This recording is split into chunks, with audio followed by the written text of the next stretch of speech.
रात्रीचे साधारण 2:30 वाजले होते. कॅमेऱ्याच्या लाल रेकॉर्डिंग लाईटशिवाय खोलीत दुसरा कोणताही प्रकाश नव्हता.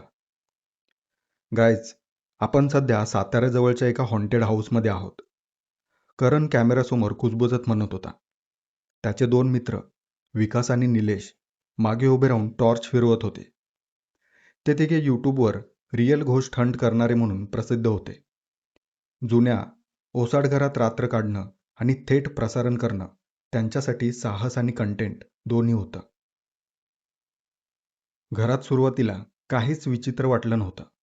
धूळ, कोळ्यांच्या जाळ्या आणि जुन्या लाकडाचा किरकिरणारा आवाज, एवढंच. त्यांनी मुद्दाम भिंतीवरच्या बारीक तड्यांवर कॅमेरा झूम करून दाखवलं होतं. हे बघा, इथूनच आत्मे बाहेर येतात असे म्हणतात, विकासने हसत म्हटलं होतं. पण मध्यरात्रीनंतर वातावरण बदलायला लागलं. कॅमेऱ्याचा मायक्रोफोन सतत हलक्या श्वासासारखा आवाज पकडत होता. आधी त्यांना वाटलं वारा असेल, पण घरात खिडक्या बंद होत्या. करणने कॅमेरा ट्रायपॉडवर ठेवला. ते तिघे गाद्यांवर बसले. आपण इथे झोपायचं आणि पाहायचं काय होतं ते, निलेश म्हणाला. रात्री साधारण 3च्या सुमारास विकासला अचानक जाग आली. त्याने डोळे उघडले आणि त्याला जाणवलं कोणीतरी त्याच्याकडे पाहत आहे. तो काही क्षण स्थिर पडून राहिला. मग त्याची नजर समोरच्या भिंतीवर गेली. एका बारीक फटीतून काहीतरी चमकलं. त्याने हळूच उठून टॉर्च त्या दिशेने लावला. क्षणभर काहीच कळालं नाही. टॉर्च बंद करताच पुन्हा एक डोळा फटीतून त्याच्याकडे पाहत होता. पांढरा, न हलणारा, अंधुक प्रकाशात चमकणारा. विकासचा घसा कोरडा पडला. करण, तो कुजबुजला. करण त्याच्या आवाजाने जागा झाला. काय झालं रे? तिथे कोणीतरी आहे. करणने कॅमेरा उचलला आणि त्या फटीकडे झूम केलं. स्क्रीनवर फक्त काळी रेष दिसत होती.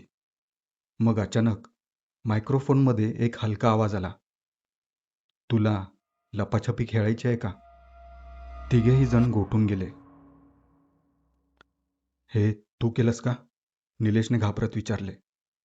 करण नाही म्हटला. आवाज पुन्हा आला, यावेळी वेगळ्या फटीतून. मी लपते, मला शोधून दाखव. कॅमेऱ्याच्या स्क्रीनवर अचानक डिस्टर्बन्स आला. चित्र हालायला लागलं आणि काही सेकंदासाठी स्पष्ट दिसलं. भिंतींच्या वेगवेगळ्या तड्यांमधून अनेक डोळे त्यांच्याकडे पाहत होते. करण घाबरून मागे सरकला. चला बाहेर जाऊया. पण दरवाजा उघडत नव्हता. विकास किंचाळला, कारण त्याच्या अगदी जवळच्या फटीतून एक बारीक काळसर बोट बाहेर आलं होतं. कॅमेरा जमिनीवर पडला. रेकॉर्डिंग सुरूच होतं. स्क्रीनवर शेवटचं जे दिसत होतं ते म्हणजे विकास भिंतीजवळ ओढला जात होता आणि तो किंचाळत होता, मी खेळणार नाही, मी खेळणार नाही. मग अचानक शांतता. दुसऱ्या दिवशी सकाळी गावात घराचं दार उघडं आढळलं. आत कॅमेरा सापडला. रेकॉर्डिंग शेवटच्या फ्रेमवर थांबलं होतं. तिघेही जण गायब झाले होते. भिंती मात्र अगदी गुळगुळीत झालेल्या होत्या. एकही फट नव्हती. साताऱ्याच्या डोंगर रांगांच्या आड लपलेले ते गाव नकाशावर फारसं ठळक नव्हतं. मुख्य रस्त्यावरून आत वळल्यावर रस्ता हळूहळू अरुंद होत जातो. दोन्ही बाजूंना उसाची शेतं आणि मधूनच एखादं जुनं वडाचं झाड. दिवसा सगळं साधं, ग्रामीण, निरागस दिसत होतं. पण सूर्य मावळला की त्या गावावर एक वेगळीच शांतता पसरते, जड, दडपण आणणारी. गावाच्या टोकाला एक जुनं घर उभं होतं. कोणी राहत नव्हतं तिथे अनेक वर्षांपासून. मातीच्या भिंतींना जागोजागी तडे गेलेले होते.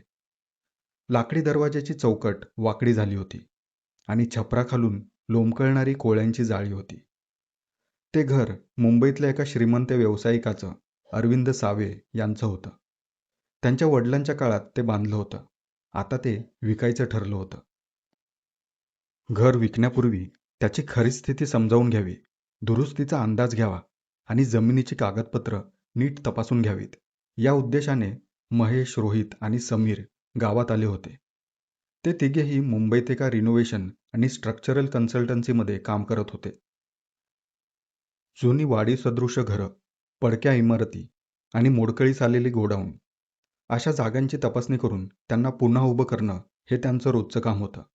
भूताखेत्यांवर त्यांचा विश्वास नव्हता.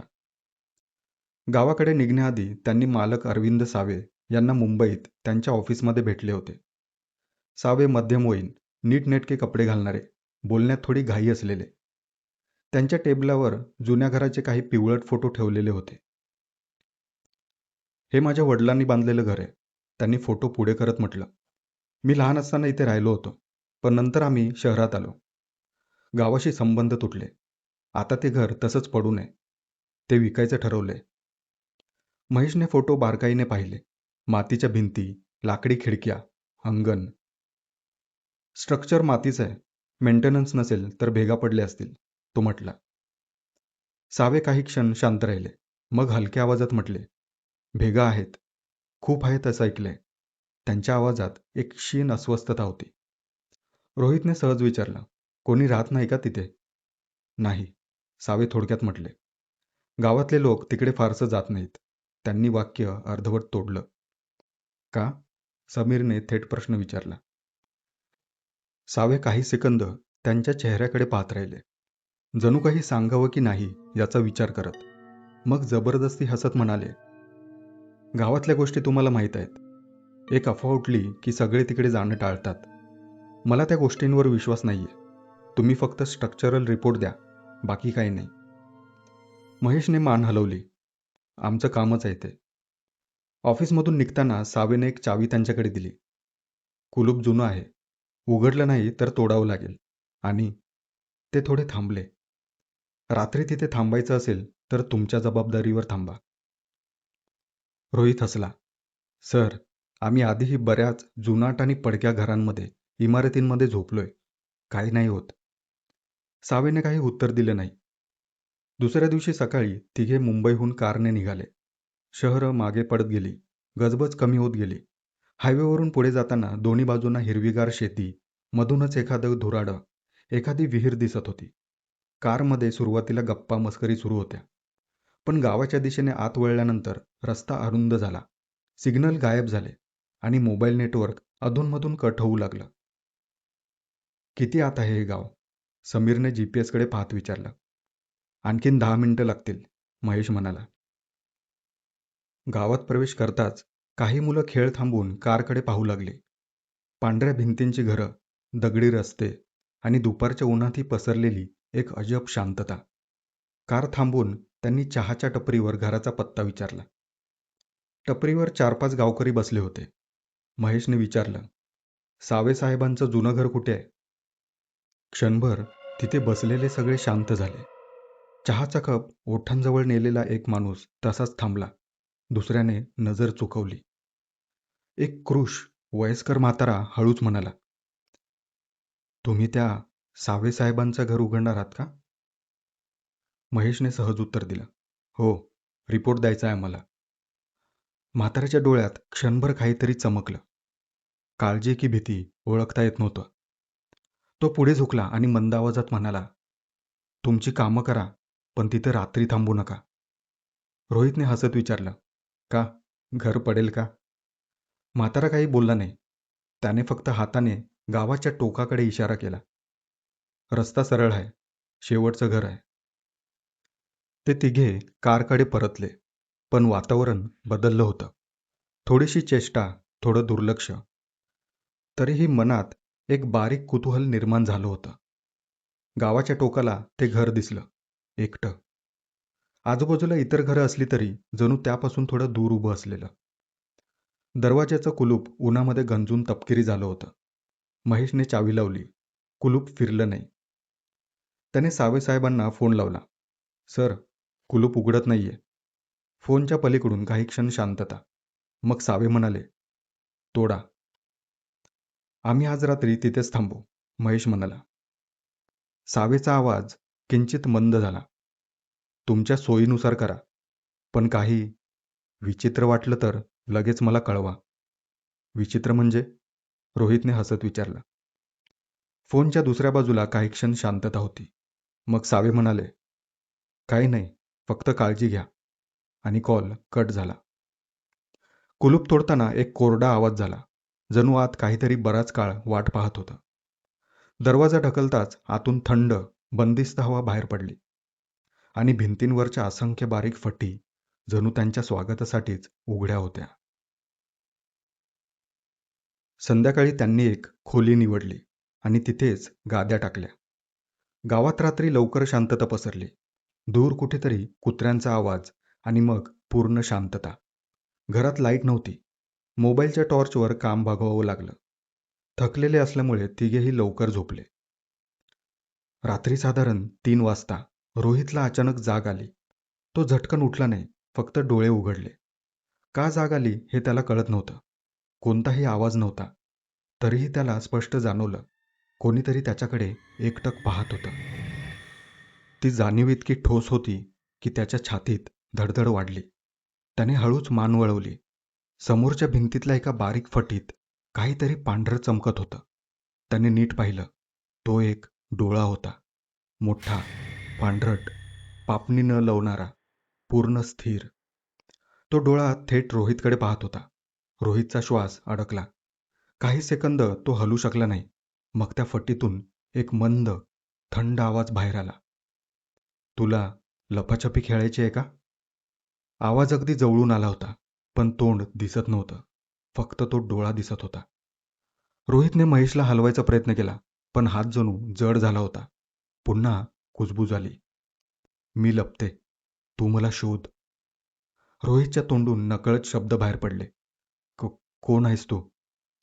क्षणात डोळा अदृश्य झाला. फट पुन्हा काळी पडली. खोलीत पूर्ण शांतता पसरली. रोहित झटकन उठला. मोबाईलचा टॉर्च लावला. भिंतीकडे गेला. फट तशीच होती. आत काहीच दिसत नव्हतं. महेश उठला. काय झालं रे? रोहितने घाबरत सगळं सांगितलं. त्यावर समीर हसला. अरे नवीन जागा आहे. मेंदू खेळ खेळतोय तुझ्याशी. रोहित पुन्हा झोपला. पण त्याला खात्री होती की ते स्वप्न नव्हतं. दुसऱ्या दिवशी सकाळी रोहित पुन्हा त्या भिंतीसमोर उभा होता. काल रात्री जिथे त्याने तो डोळा पाहिला होता. ती फट आता स्पष्टपणे जास्त रुंद दिसत होती. आधी केसा एवढी वाटणारी ती रेघ आता बोटाच्या टोका इतकी उघडी भासत होती. कडांना ताजी, ओलसर माती दिसत होती. जणू आतून कोणीतरी ती हळूहळू ढकलून विस्तारली होती. रोहित काही क्षण शांत उभा राहिला. त्याला अजूनही कालचा आवाज कानात ऐकू येत होता. मी लपते, तू मला शोध. त्याने महेशला बोलवलं. महेश झोपेतून उठल्यासारखा थकलेला दिसत होता. रोहितने त्याला ती फट दाखवली. महेशने पुढे होऊन हाताने स्पर्श केला. माती खरंच ओलसर होती. त्याने बोटांनी थोडं दाबून पाहिलं तर कडेला थोडी माती खरडून खाली पडली. ओलसर माती आहे, तो शांतपणे म्हटला. जुनी रचना आहे. भेगा पडतात. रात्री थंडावा असतो इथे, दिवसा उष्णता. नैसर्गिक आहे रे सगळं. रोहित काही बोलला नाही. त्याला माहीत होतं की हे नैसर्गिक नव्हतं. पण त्याच्याकडे पुरावा नव्हता. फक्त एक अनुभव, एक नजर आणि एक आवाज. दिवसभर त्यांनी काम केलं. मोजमाप घेतले, नोट्स लिहिल्या. पण रोहित वारंवार त्या भिंतीकडे पाहत होता. त्याला असं वाटत होतं की त्या फटीच्या आत काहीतरी जिवंत आहे. शांत, संयमी आणि वाट पाहणारं. संध्याकाळ होताच घरातली हवा पुन्हा जड झाली. सूर्य मावळल्यावर गावात दिवे एकामागून एक बंद झाले. दूरवरच्या मंदिरातून एक शेवटची घंटा वाजली आणि मग पूर्ण शांतता. घरात त्यांनी कंदील लावला, पण त्याचा प्रकाश भिंतींवर पडताच त्या फटींच्या सावल्या लांब आणि वाकड्या दिसू लागल्या. दुसरी रात्र आरंभली होती. यावेळी रोहित झोपायलाच घाबरत होता. त्याने मुद्दाम गादी भिंतीपासून दूर ओढली. आज लाईट बंद करू नका, तो म्हणाला. समीरने हसत उत्तर दिलं. तू खरंच घाबरलेस. पण त्याच्या आवाजातही थोडीशी अस्वस्थता होतीच. महेशने घड्याळाकडे पाहिलं. काही नाही, झोपा. उद्या लवकर उठायचं आपल्याला. पण झोप येणं सोपं नव्हतं. खोलीत एक विचित्र शांतता होती. जणू आवाजही आत येण्यास घाबरत होते. रोहित डोळे मिटून पडला. पण त्याला स्पष्ट जाणवत होतं की अंधाराच्या पलीकडे काहीतरी जागा आहे. काहीतरी त्याच्या श्वासाची लय ऐकत आहे. वेळ हळूहळू पुढे सरकत होती. रोहित अर्धवट झोपेत होता. अचानक त्याला जाणवलं की त्याचं हृदय वेगाने धडधडत आहे. त्याने हळूच डोळे उघडले. मोबाईल घेतला. मोबाईलच्या स्क्रीनवर वेळ दिसली. 2:59 त्याचा घसा कोरडा पडला. त्याने श्वास रोखून धरला. काहीच आवाज नव्हता. घड्याळात 3 वाजले. त्या क्षणी जणू घरानेच श्वास घेतला. भिंतीतून हलका खरखर आवाज आला, जणू कोरड्या मातीवर नखं फिरवल्यासारखा. रोहितचं लक्ष आपोआप त्या फटीकडे गेलं आणि त्याच क्षणी त्याने ते पाहिलं. त्या फटीतून एक डोळा त्याच्याकडे पाहत होता. पण यावेळी तो एकटा नव्हता. भिंतीच्या दुसऱ्या टोकाला, छपराच्या कडेला, दरवाजाच्या चौकटीतल्या बारीक तड्यात सगळीकडे पांढरे न हलणारे डोळे उमटू लागले होते. जणू भिंती जिवंत झाल्या होत्या. रोहितचं शरीर थरथरायला लागलं.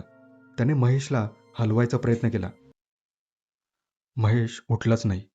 पुन्हा कुजबूज ऐकू आली, अगदी मंद आणि अगदी जवळून. तुला लपाछपी खेळायची आहे का?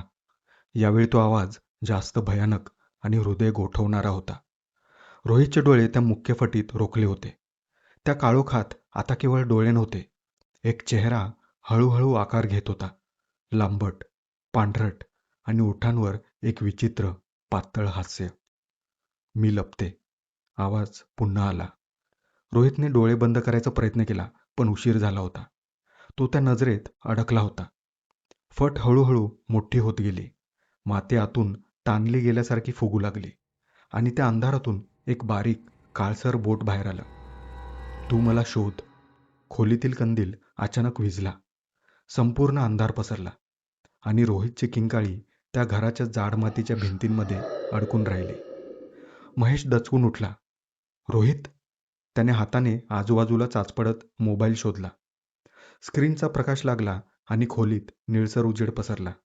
समीरही घाबरून उठला. गादीजवळ रोहित नव्हता. रोहित? समीरने मोठ्याने हाक मारली. दरवाजा बंद, खिडक्या बंद. खोलीत फक्त ते दोघे होते. महेशचा श्वास वेगाने चालू झाला. आत्ताच तो इथे होता, समीर थरथरत म्हणाला. मग त्याचं लक्ष भिंतींकडे गेलं. जिथे काल बारीक फट होती, तिथे आता हात जाईल इतकी खोल पोकळी दिसत होती. कडेला ताजी माती खरडलेली होती. जणू आतून कोणीतरी झगडत बाहेर यायचा प्रयत्न केला होता किंवा आत ओढलं गेलं होतं. हे शक्य नाहीये, समीर पुटपुटला. महेश काही क्षण निशब्द उभा राहिला. मग तो सावधपणे त्या फटीजवळ गेला. मोबाईलचा टॉर्च आत लावला.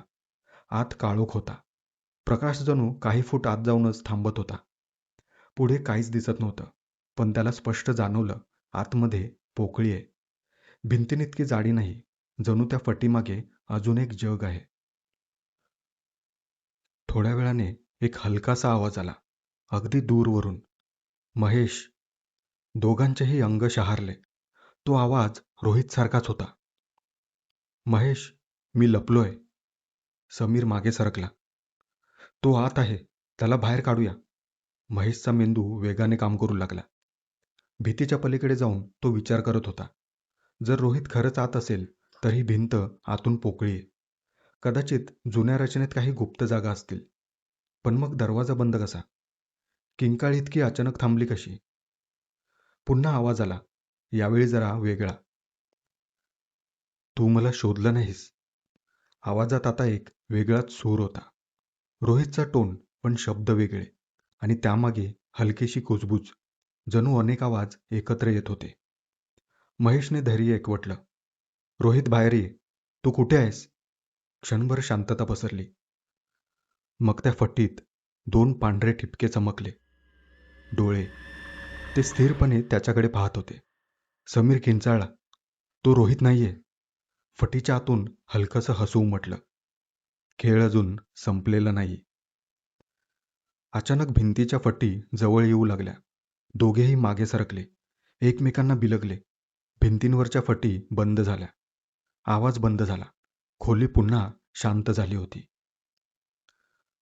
मोबाईलचा प्रकाश स्थिर झाला. भिंती पुन्हा साध्या तड्यांसारख्या दिसू लागल्या. फक्त रोहित नव्हता. महेश श्वास घेत उभा राहिला. त्याला आणि समीरला कळून चुकलं होतं की या घरात काहीतरी अमानवी आहे. महेशच्या डोक्यात अचानक गावातल्या म्हाताऱ्याचं वाक्य चमकलं, भिंतींकडे जास्त वेळ बघू नका. महेश काही क्षण निशब्द उभा राहिला. समीर अजूनही थरथरत होता. दोघांच्याही छातीत धडधड चालू होती, पण खोली मात्र पूर्ण शांत झाली होती. जणू काही घडलंच नव्हतं. भिंती पुन्हा साध्या दिसत होत्या. तडे होते, पण जिवंत वाटत नव्हते. आपण इथून निघूया, समीरचा आवाज फुटला. महेशने दरवाजा तपासला. यावेळी तो सहज उघडला. दोघेही बाहेर अंगणात आले. पहाटेचा मंद प्रकाश पसरायला सुरुवात झाली होती. पक्ष्यांचा हलका आवाज येत होता. सगळं इतकं सामान्य दिसत होतं की रात्रीचं भय जणू स्वप्न होतं की काय असं वाटत होतं. पण रोहित नव्हता. सकाळी दोघे थेट चहाच्या टपरीवर गेले, त्याच म्हाताऱ्याला शोधायला. तो एका कोपऱ्यात बसला होता. त्यांनी त्याच्यासमोर जाऊन उभं राहताच तो शांतपणे म्हणाला, गेला ना तुमचा मित्र? समीरच्या अंगावर काटा आला. तुम्हाला कसं माहीत? म्हाताऱ्याने त्यांच्याकडे सरळ पाहिलं. त्या घरात राहणाऱ्यांपैकी फार कमी लोक परत येतात. महेशचा आवाज कठोर झाला. आमच्याशी खेळू नका. काय आहे त्या घरात? सगळं सांगा. म्हाताऱ्याने खोल श्वास घेतला आणि म्हणाला, रिंचारी. कोण? म्हाताऱ्याने थोडा वेळ शांत राहून काठीवर हात घट्ट पकडला. मग तो मंद आवाजात बोलू लागला. गावात तिला सगळे रिंचारी म्हणायचे, पण कोणी तिचं नाव उघडपणे घेत नसे. ती गावाच्या आडबाजूला विहिरीच्या पलीकडे एका मोडकळीस आलेल्या झोपडीत राहायची, एकटीच. नवरा नव्हता, लेकरं नव्हती. कोणास ठाऊक कुठून आली होती ती. लोकांशी फार बोलत नसायची, पण रात्री ती जागी असायची. महेश आणि समीर एकाग्रपणे ऐकत होते. गावातल्या लोकांना वाटायचं ती रात्री घरांच्या भोवती फिरते. खिडक्यांच्या फटीतून, दरवाजांच्या तड्यांमधून आत डोकावते. कोण झोपलंय, कोण जागा आहे, ती पाहत बसायची. काही जण म्हणायचे तिचे डोळे अंधारातही चमकतात. मुलांना घाबरवण्यासाठी आईबाप म्हणायचे, झोप, नाहीतर रिंचारी फटीतून बघेल. समीरने हलक्या आवाजात विचारलं, ती खरंच इतकी वाईट होती का? म्हातारा डोळे मिटून म्हणाला, वाईट होती की वेडी होती हे कोणाला माहीत नाही, पण गावाला भीती वाटायला लागली होती. तो पुढे सांगू लागला, एकदा रात्री ती सावे यांच्या घराजवळ गेली. तेव्हा सावे गावातले मोठे मानकरी होते. जमीन, पैसा, माणसं सगळं त्यांच्या हातात. त्या रात्री रिंचारी नेहमीप्रमाणे घराच्या भिंतीजवळ उभी राहून खिडकीच्या फटीतून आत पाहत होती. आत दिवा लागला होता. सावे कुटुंब झोपलं होतं, पण सावे स्वतः जागे होते. म्हाताऱ्याचा आवाज थोडा दाटला. त्यांनी पाहिलं तिला. महेशच्या अंगावर काटा आला. सावे रागीट स्वभावाचे होते. त्यांनी तिला पकडलं. रात्रीच्या अंधारात तिला घरात ओढून नेलं. कोणी किंचाळी ऐकली नाही असं म्हणतात. दुसऱ्या दिवशी रिंचारी गावात दिसणं बंद झालं. कोणी तिचा शोध घेतला नाही आणि सावे यांनी कधी काही सांगितलं नाही. मग तिचं झालं तरी काय? समीर म्हणाला. म्हाताऱ्याने हळू आवाजात उत्तर दिलं, कोणालाच काहीच माहीत नाही. तिला ठार केलं की कुठे लपवलं की गावाबाहेर सोडलं, काहीच नाही. काही जण म्हणतात तिला त्या घराच्या भिंतीतच गाडलंय. काही म्हणतात विहिरीत फेकून दिलं, पण पुरावा नाहीये. क्षणभर शांतता पसरली. त्या घटनेनंतर सावेंच्या घरामध्ये विचित्र गोष्टी सुरू झाल्या. रात्री भिंतींमध्ये खरखर व्हायची. फटी वाढायला लागल्या. सावे साहेबांना वाटायचं कोणीतरी त्यांच्याकडे पाहतंय. ते झोपेतून किंचाळत उठायचे. म्हणायचे, ती इथे आहे. म्हाताऱ्याने थरथरत्या आवाजात पुढे सांगितलं, एकदा रात्री त्यांनी घरभर दिवे लावले. भिंतीवर सगळीकडे तडे दिसत होते आणि प्रत्येक तड्यातून डोळे दिसत होते. ते वेडे झाले होते की खरंच काहीतरी होतं, सांगता येत नाही. पण काही महिन्यातच ते आजारी पडले. अरविंद तेव्हा लहान होता. अरविंद, त्याचा भाऊ आणि आई सगळे घाबरले होते. सावेसाहेब एका रात्री अचानक गायब झाले. लोक म्हणाले ते पळून गेले किंवा मेले. त्यांच्याबद्दल पण कोणाला काहीच कळालं नाही. पण जे त्यांच्या जवळ होते ते म्हणतात ते सारखे भिंतीकडे बोट दाखवायचे, एकटक फटीकडे बघायचे. महेश आणि समीर एकमेकांकडे पाहू लागले. सावे यांच्या मृत्यूनंतर घर बंद झालं. अरविंद, त्यांचा भाऊ आणि आई शहरामध्ये निघून गेले. त्यांनी परत गावाकडे कधीच फारसं पाहिलं नाही. पण घर तसंच राहिलं. फटी वाढत राहिल्या. काही वर्षांपूर्वी 3 मुलं आली होती त्या घरामध्ये. ते घरात कसे शिरले माहीत नाही, पण ते तिघेही गायब झाले. ती आधी पाहते, मग विचारते, खेळायचं का? आणि ज्यांनी तिच्याकडे पाहिलं ते कायमचे तिच्याबरोबर लपतात भिंतींच्या मागे. समीरच्या अंगावर काटा आला. म्हणजे रोहित? म्हातारा हळूच म्हणाला.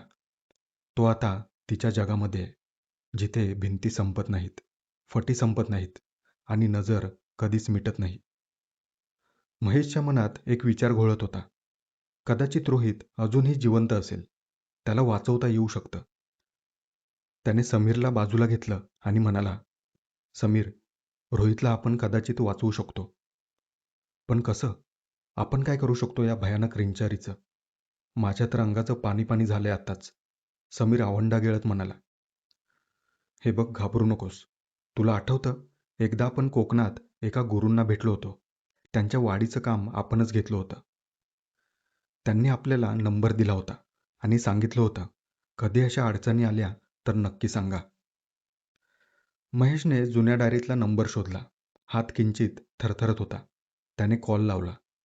2 रिंगनंतर फोन उचलला गेला. ओम नमः. पलीकडून एक खोल, स्थिर आवाज आला. बोला, कोणत्या अडचणीत आहात? त्या आवाजात एक विचित्र शांतता होती, जणू डोंगरावरच्या वाऱ्यासारखी स्थिर, पण आतून शक्तिशाली. गुरुजी, मी महेश. 2 वर्षांपूर्वी कोकणात आपल्या वाडीचं काम केलं होतं मी.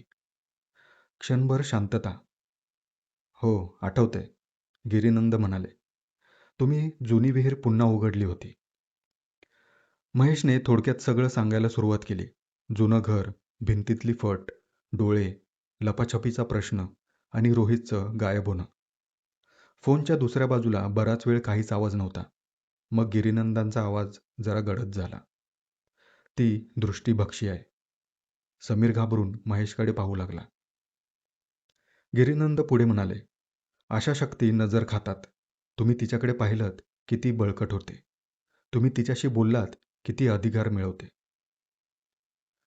समीर थरथरत म्हणाला, आमचा मित्र, तो जिवंत असेल का? शक्यता कमी आहे, पण नाकारता येत नाही. पण तो आपल्या जगात नाहीये. गिरीनंद शांतपणे म्हणाले. तो अजून पूर्णपणे तिच्यात विलीन झाला नसेलही. कदाचित त्याला परत आणताही येईल, पण वेळ फार कमी आहे. महेशचा आवाज कठोर झाला. आता आम्ही काय करू? फोनच्या दुसऱ्या टोकाला काही क्षण शांतता पसरली. जणू गिरीनंद विचार करत होते, शब्द निवडत होते. मग त्यांचा आवाज ठाम झाला. सर्वात आधी तिथे परत जाऊ नका. समीरने सुटकेचा निश्वास टाकला. तुम्ही जे पाहिलंत ते फक्त सुरुवात आहे, गिरीनंद पुढे म्हणाले. ती आता जागी झालीये. तिचं लक्ष तुमच्यावर आहे. तुम्ही परत त्या घरामध्ये गेलात तर ती तुमच्यापैकी एकाला तरी खेचून नेईल. आणि यावेळी कदाचित दोघांनाही. महेशच्या कपाळावर आट्या पडल्या. मग रोहित? घाई करून त्याला वाचवता येणार नाही, गिरीनंद शांतपणे म्हणाले. तिच्या क्षेत्रात घुसायचं असेल तर तयारी लागेल. मंत्र, रेषा, संरक्षक वर्तुळ आणि सर्वात महत्त्वाचं, तिचं दार कुठे आहे ते समजून घ्यावं लागेल. अंधारात उडी मारून कोणी परत येणार नाही. समीरने घाबरत विचारलं, मग आम्ही आत्ता काय करू? आजची रात्र त्या घरापासून दूर राहा, गिरीनंद म्हणाले. गावात दुसरीकडे थांबा. शक्य असेल तर मंदिराजवळ किंवा जिथे लोकांची वर्दळ आहे तिथे. एकटे पडू नका. रात्री 3च्या सुमारास जर कुठलाही आवाज, कुजबूज किंवा स्वप्नात हाक ऐकू आली तर उत्तर देऊ नका. महेशने गंभीरपणे विचारलं, ती घराबाहेर येऊ शकते का? क्षणभर शांतता पसरली. जर तुम्ही तिच्याकडे पाहिलंत किंवा तिच्या प्रश्नाला उत्तर दिलंत तर तिच्यासाठी भिंत महत्त्वाची राहत नाही, गिरीनंद म्हणाले. पण सध्या तिचं मूळ त्या घरामध्ये आहे.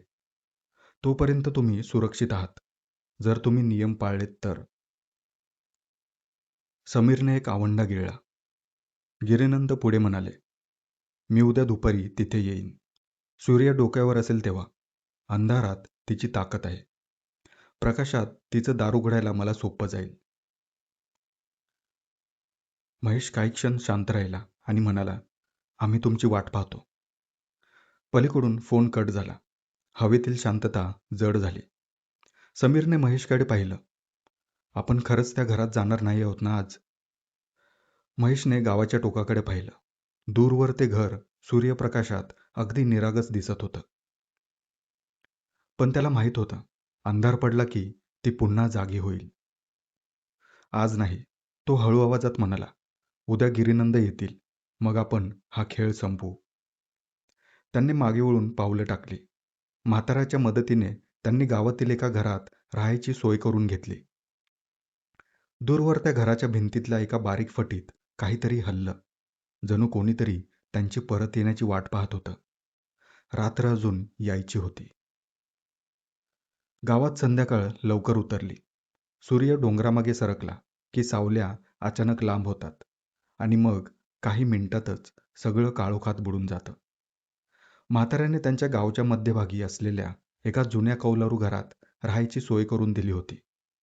घरात एक कुटुंब राहत होतं, साधं, शांत. त्यांनी काहीही विचारलं नाही, फक्त एवढंच सांगितलं, रात्री बाहेर पडू नका. महेश आणि समीर एका छोट्या खोलीत बसले होते. दिवा लावलेला होता. तरीही दोघांनाही भिंतीकडे पाहताना अस्वस्थ वाटत होतं. इथल्या भिंतींना फटी नव्हत्या, किमान दिसत तरी नव्हत्या. तरीही प्रत्येक रेष संशयास्पद वाटत होती. समीरने हळू आवाजात विचारलं, तुला वाटतं ती आपल्या मागे येऊ शकते? महेश काही क्षण थांबला. गिरीनंदांचे शब्द त्याच्या मनात फिरत होते. जर तुम्ही तिच्याकडे पाहिलंत तर भिंत महत्वाची राहत नाही. आपण तिच्याकडे पाहिलं, समीर स्वतःच पुटपुटला. खोलीत शांतता पसरली. रात्रीचे 9 वाजले होते. गावातले आवाज कमी होत गेले. 10 वाजता पूर्ण शांतता पसरली. दूरवर एखाद्या कुत्र्याचं भुंकणं आणि मग काहीच नाही. महेशने मोबाईल पाहिला. 11 वाजून 47 मिनिटं झाली होती. त्याच्या पोटात एक गाठ घट्ट झाली. आपण दोघं जागेच राहूया, तो म्हणाला. 3 वाजेपर्यंत. समीरने मान हलवली. वेळ संथ गतीने सरकत होती. प्रत्येक मिनिट लांबत होता. डोळे मिटले की फटीतले डोळे आठवत होते. रोहितचा आवाज कानात घुमत होता. 12:30 वाजले, 1:15, 2 वाजून गेले. हवा अचानक जड झाली होती. महेशने समीरकडे पाहिलं. तुला जाणवतंय?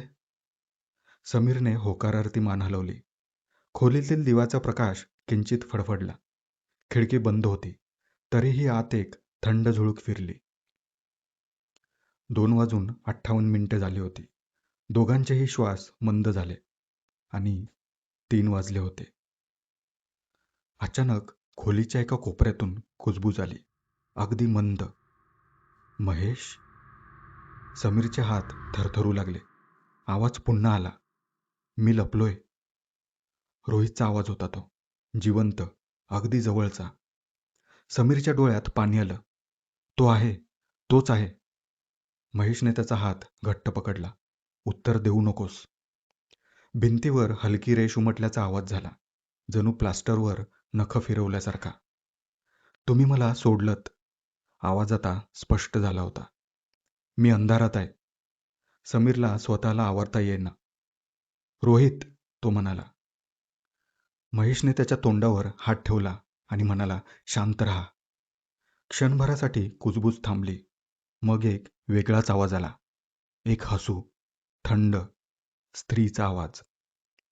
खेळ अजून संपलेला नाहीये. भिंतीवर हलकासा तडा उमटला, फक्त केसा एवढा. पण तो तिथे नव्हता आधी. दोघांनी एकाच वेळी तो पाहिला आणि लगेच नजर वळवली. कुजबूज थांबली. तडा जसाच्या तसा राहिला. काही सेकंदांनी सगळं पुन्हा शांत झालं. फक्त त्यांच्या धडधडीचा आवाज. समीर थरथरत म्हणाला, ती इथे आहे. ती आली आहे. ती घरात नाहीये त्या. ती आपल्या मागे आली आहे. महेशच्या मनात एक भयानक जाणीव स्पष्ट झाली. ती घरापुरती मर्यादित नव्हती. ती त्यांच्या नजरेत शिरली होती. आणि आता फक्त भिंतीच नव्हे, त्यांच्यातल्या भीतीतही फटी पडू लागल्या होत्या. पहाटेपर्यंत दोघे जागेच बसून राहिले. सूर्य उगवला तेव्हा तो केसा एवढा तडा अजूनही भिंतीवर होता. रात्र संपली होती, पण खेळ संपला नव्हता. दुपारचा सूर्य डोक्यावर आला होता तेव्हा गावात एक पांढरी जुनी जीप शिरली. धुळीचा हलका लोट उठला. जीपमधून एक सडपातळ पांढऱ्या धोतर कुर्त्यामधला लांब केस मागे बांधलेला एक माणूस उतरला. गिरीनंद गुरुजी. त्यांच्या चेहऱ्यावर शांतता होती, पण डोळ्यात तीक्ष्ण निरीक्षण होते. महेश आणि समीर पुढे गेले. दोघांच्या चेहऱ्यावर झोपेचा अभाव होता आणि भीती स्पष्ट दिसत होती. गिरीनंदांनी दोघांकडे पाहिलं. ती तुमच्या मागे आली होती का? ते शांतपणे म्हणाले. समीर दचकला. हो, रात्री आवाज आला होता. गिरीनंदांनी मान हलवली. तुम्ही उत्तर दिलं नाही म्हणून ती पूर्ण आत आली नाही. ते तिघेही थेट वाड्याकडे निघाले. दुपार असूनही वाडा आतून थंड वाटत होता. सूर्यप्रकाश खिडक्यांमधून आत येत होता, पण तो प्रकाश जणू भिंतींना स्पर्श करत नव्हता.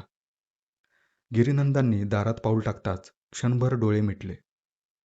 इथे तिची दाट छाया आहे, ते थंड आवाजात म्हणाले. ते खोलीत फिरू लागले.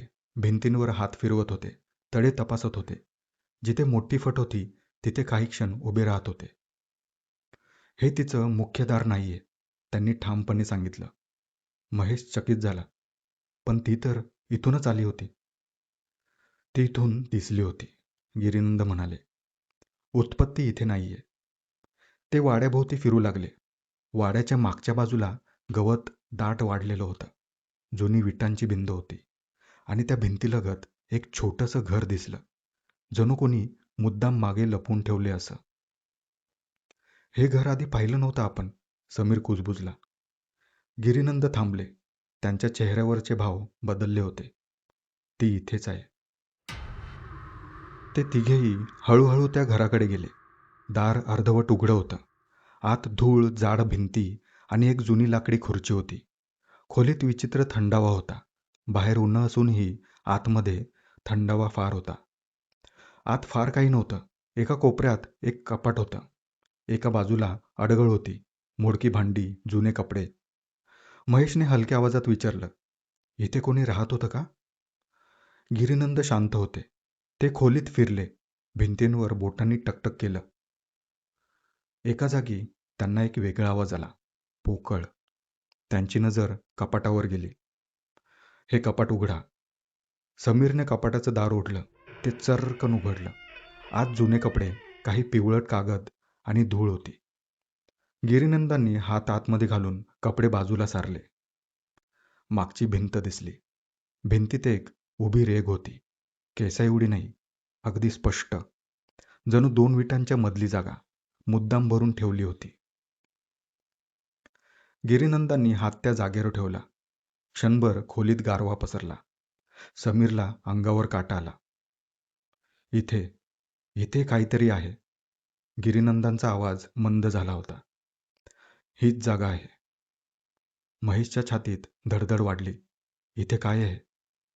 गिरीनंदांनी थेट उत्तर दिलं नाही. ते भिंतीजवळ खाली बसले. हाताने माती खरडली. आतून ओलसर गंध आला, जुनाट, दडपलेला. सावेयांनी जे केलं ते इथे लपवलंय, गिरीनंद शांतपणे म्हणाले. समीरचा आवाज थरथरला. म्हणजे तिचा देह? गिरीनंदांनी थेट उत्तर दिलं नाही, पण त्यांच्या शांततेमध्येच उत्तर मिसळलं होतं. गिरीनंद उठले. त्यांनी महेश आणि समीरकडे पाहिलं. आज रात्री मी या घरात थांबेन. दोघेही थिजले. इथेच? महेशने विचारलं. हो, गिरीनंद म्हणाले. जिथे मूळ आहे तिथेच सामना करावा लागतो. समीर घाबरून म्हणाला. आपण बाहेर राहू शकतो का? गिरीनंदांनी त्याच्याकडे सरळ पाहिलं. नाही. त्यांचा आवाज आता अधिक कठोर झाला होता. तिने तुम्हाला निवडलं आहे.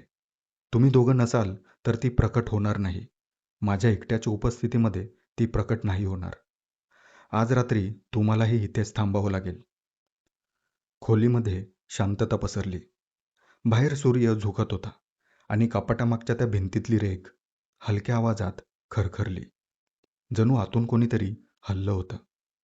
रात्र पुन्हा जवळ येत होती आणि यावेळी खेळ संपणार होता. रात्र झाली होती. आकाश ढगाळ होतं. चंद्र नव्हता.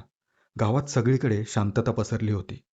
महेश, समीर आणि गिरीनंद वाड्याच्या मागच्या त्या छोट्या घराजवळ उभे होते. हवेत विचित्र थंडावा होता. जणू अंधार स्वतःच श्वास घेत होता. रात्रीचे 12 वाजले होते. गिरीनंदांनी कोणताही शब्द न बोलता वाड्याच्या मागच्या मोकळ्या जागेत एक स्वच्छ चौरस काढला. त्यांनी जमिनीवर कुंकू आणि हळदीने रेषा आखल्या. मध्यभागी एक नारळ ठेवला. त्यावर लाल कापड बांधलं. महेश आणि समीर स्तब्ध उभे होते.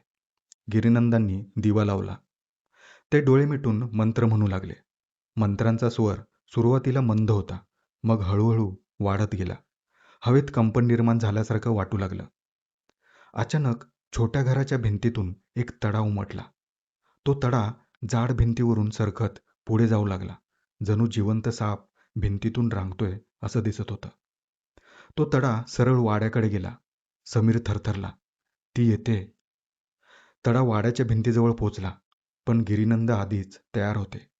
दुपारी त्यांनी संपूर्ण वाड्याच्या चारही बाजूंनी मंत्रोच्चार करत पाणी शिंपडलं होतं. तडा वाड्याच्या भिंतीत आत घुसण्याचा प्रयत्न करू लागला, पण जणू अदृश्य भिंतीला धडकत होता. भिंतीवर काळी सावली उमटली. एका स्त्रीचा आकार होता तो. लांब केस, वाकडी मान, पांढरे डोळे. गिरीनंदांनी मंत्रांचा स्वर वाढवला.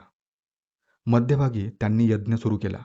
लाकूड, तूप, समिधा, अग्नी उंच उसळू लागल्या. सावली अधिक स्पष्ट झाली. ती पूर्णपणे प्रकट झाली, भिंतीवरून खाली उतरल्यासारखी. ती आता समोर उभी होती. रिंचारी. तिचे डोळे स्थिर होते, पण त्यात वेदना होत्या. गिरीनंदांनी शांतपणे विचारलं, तू का बांधली गेली आहेस इथे? क्षणभर शांतता. मग तिचा आवाज आला, थंड पण तुटलेला. मी गावाचं रक्षण करत होते. महेश आणि समीर दचकले.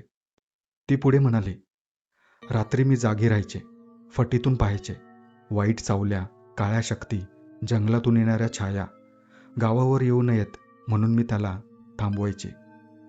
पण त्यांनी मला वेडी ठरवलं. सावेने मला पकडलं आणि ठार मारलं. तिचा आवाज बदलला होता. त्याने मला मारलं इथेच, कपाटामागे. माझा देह भिंतीमध्ये गाडला. अग्नी जोरात उसळला. गिरीनंदांचा स्वर गंभीर झाला.